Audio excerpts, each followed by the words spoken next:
Hello everyone, welcome to our channel. మంత్రి నారా లోకేష్ గారు అమిత్ షా గారితో భేటీ అవునట్టు తెలుస్తోంది. సో దీని డీటెయిల్స్ తెలుసుకుందాం, అప్డేట్స్. సో ప్రస్తుతం మనతోటి పొలిటికల్ అనలిస్ట్ డివిఎస్ గారు ఉన్నారు. వెల్కమ్ చెప్దాం. Hello sir. నమస్తే అండి. నమస్కారం సార్. ఎస్ సార్, ఇప్పుడు మంత్రి నారా లోకేష్ గారు అమిత్ షా గారితో భేటీ కాబోతున్నారు. ఏంటి సార్ నెక్స్ట్? అంటే ఏపీకి ఏమైనా గుడ్ న్యూస్ ఎక్స్పెక్ట్ చేయొచ్చా? అంటే కేంద్ర హోంమంత్రితో రాష్ట్ర హోంమంత్రి భేటీ, అది కూడా మరో మంత్రి నారా లోకేష్ సమక్షంలో మరి అనిత మేడం వెళ్ళి అమిత్ షాని కలవడం. Yes sir. అంటే హోంశాఖ అనగానే శాంతి భద్రతలు, లేకపోతే అవినీతి కుంభకోణాల కేసులు, ఈ ఈడీ సిబిఐ దర్యాప్తులు, లేదు సిట్ దర్యాప్తులు. ఇక్కడ జరుగుతోంది ఏంటి, ఆంధ్రప్రదేశ్లో ఒక దర్యాప్తుల పర్వంగా మారింది. Yes sir. జగన్మోహన్ రెడ్డి హయాంలో 5 ఏళ్లలో జరిగిన అవినీతి కుంభకోణాలు, ఒక తిరుపతి నేపథ్యంలోనే ఆ కల్తీ నెయ్యి, అసలు దానిపైన ఏంటి, సుప్రీంకోర్టే సిట్ వేసింది. Yes sir. సుబ్బారెడ్డే ఎంచుకున్నాడు ఆ సిట్. ఇప్పుడు సుబ్బారెడ్డి అందులో నిందితుడిగా నిగ్గు తేలుతున్నాడా? కల్తీ నెయ్యి కేసు వైవి సుబ్బారెడ్డికి చుట్టుకుందా? అతను పిఏ మరేంటి చిన్నప్పన్న, అతను ఒక పెద్ద ముదురు అన్నారు. అతనికి విశాఖపట్నంలో 13 ప్లాట్లు కొన్నాడని, ఆయన ఏంటి ఒక ఢిల్లీలో మరి ఏపీ భవన్లో ఉద్యోగిగా ఉన్నాడు. 4,60,00,000 అతని బ్యాంకుల్లో ట్రాన్సాక్షన్స్ జరిగాయని. Yes sir. ఇప్పుడు చిన్నప్పన్న నాకు పిఏ కాదని ఈయన తప్పించుకోవాలని చూసినా, హ్మ్, ఈయన ఎందుకని ఇవ్వటం లేదు ఆ యాక్సిస్ బ్యాంక్ లావాదేవీలు? Yes sir. వైవి సుబ్బారెడ్డి, ఆయన భార్య స్వర్ణలత మేడం, వాళ్ళ యొక్క యాక్సిస్ బ్యాంక్ లావాదేవీలు ఇవ్వమంటే కోర్టుకి ఎందుకు వెళ్ళారు? ఇక్కడ రాష్ట్ర ప్రభుత్వం సిట్ వేస్తే నమ్మకం లేదని సుప్రీంకోర్టుకి ఎందుకు వెళ్ళాడు? అక్కడే అర్థమైపోతుంది కదా. ఈ ఎస్ సార్. పరకామణి కేసులో భూమన కరుణాకర్ రెడ్డి, అదేంటి అది మరీ అన్యాయంగా అక్కడ ఉన్నటువంటి ఏవిఎస్ఓ సతీష్ కుమార్ మరి ఆ, రైలుగా అక్కడ పడి చనిపోవడం, అతను తోశారని చంపారని, అతని తలపై గాయం ఉందని, అది ఆత్మహత్య అంటాడు భూమన కరుణాకర్ రెడ్డి. Yes sir. అది హత్యో ఆత్మహత్యో తేలక ముందే భూమన కరుణాకర్ రెడ్డికి అది ఆత్మహత్య అని ఎలా తెలిసింది? అవును.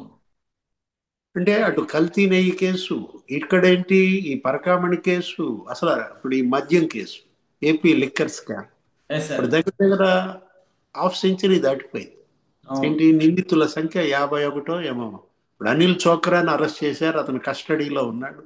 పోలీస్ కస్టడీలో అన్ని వాస్తవాలు బయట పెట్టాడన్నారు.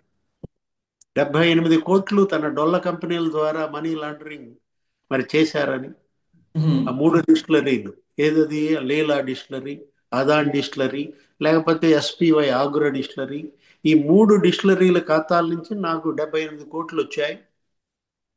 నాకు సంబంధించి ఆ కృతిక, లేకపోతే ఆ విశాల్ ఎంటర్ప్రైజెస్, వీటి ద్వారా డొల్ల కంపెనీలతో అతను ఏం చేశాడు, దాన్ని నగదు రూపంలోకి, లేకపోతే గోల్డ్ నగల రూపంలో మార్చి ఇచ్చానని మరి అనిల్ చోక్రా చెప్పాడు అంటున్నారు. Yes sir. అనిల్ చోక్రా ఎవరు? అతను దగ్గర దగ్గర 5 ఏళ్ళు జైల్లో ఉన్నాడు గతంలో. అతను ఒక 4-5 బ్యాంకులను ఆర్పేశాడు, దివాళా దించాడు. ఇప్పుడు ముంబైలో అతను ఒక పెద్ద money launder. ICICI bank, IndusInd bank, ఆ, ఆ, yes. Kotak Mahindra bank, bank of India, 4 బ్యాంకుల్ని వాళ్ళు అతను మోసం చేసినటువంటి కేసులో 5 ఏళ్ళు శిక్ష అనుభవించి వచ్చినాడు అనిల్ చోక్రాకి. ఏపీ ప్రభుత్వ పెద్దలకి ఏంటి సంబంధం అప్పుడు? Yes sir. కరెక్ట్ గా జగన్ సీఎం గా ఉన్నప్పుడే అతను జైల్లో నుంచి బయటకు వచ్చాడు.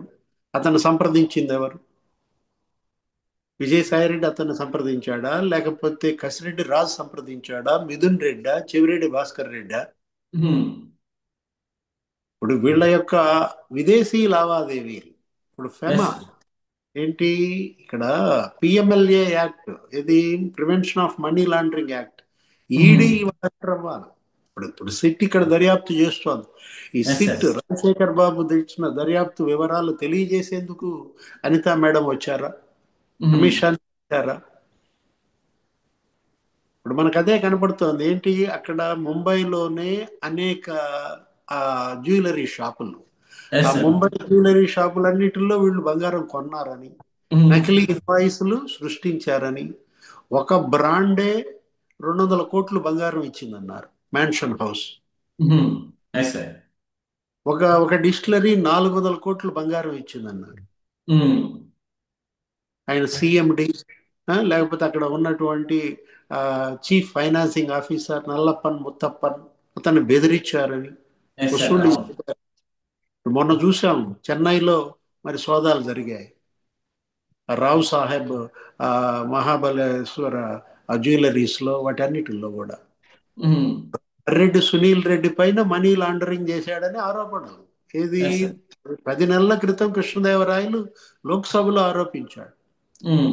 సునీల్ రెడ్డి 2,000 కోట్లు దుబాయ్కే మనీ లాండరింగ్ చేశాడని ఆరోపించారు. అతను ఉమ్. పట్టుకొచ్చారు, అతన్ని విచారించారు. అబేబే సాక్షి మీడియా గీ పెట్టుద్ది, YCP social media, Jaganmohan Reddy అనుకూల మీడియా అంతా కూడా ఆయన ఒక పారిశ్రామికవేత్త, ఆయన గొప్ప న్యాయవాది, ఎస్ సార్.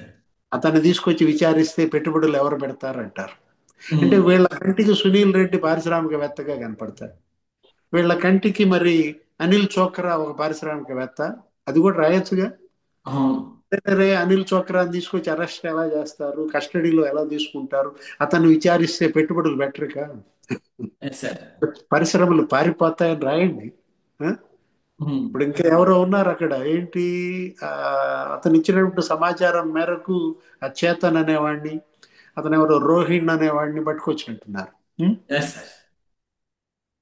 ఎస్ సార్, ఇప్పుడు ఇప్పుడు ఇదే. ఎస్ సార్, చెప్పండి. ఆ చేతన్ రోహిణ్ కూడా పారిశ్రామికవేత్తల, ఉమ్. వాళ్ళని అరెస్ట్ చేసినా కూడా పరిశ్రమలు పారిపోతాయని రాస్తారా? లేదు సార్. ఇక్కడ ఏంటంటే ఇప్పుడు ఇవాళ లోకేష్ సమక్షంలో అనిత మేడం అమిత్ షాకి ఏం చెప్పారు, ఏ నివేదిక ఇచ్చారు. మొన్న ఎస్ ఒక సార్. ఎన్కౌంటర్ జరిగింది. ఏది అవును. ఆ ఎన్కౌంటర్ తర్వాత ఆంధ్రప్రదేశ్ లో కూడా చాలా మంది అరెస్ట్ అయ్యారు, చాలా మంది అవును. లొంగిపోయారు మావోయిస్టులు. ఈ ఉమ్. సమాచారం అందించడానికి వచ్చారా అనిత, లేకపోతే ఈ ఇప్పుడు మనం అనుకున్నటువంటి ఈ అవినీతి కుంభకోణాలు, ఎస్ సార్. అరెస్టులు, సిట్ అవును. దర్యాప్తు, ఈ వివరాలు అందించడానికి ఆమె అమిత్ షాని కలిశారా?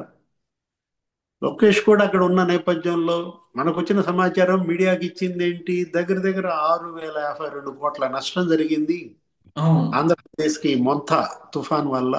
Yes sir.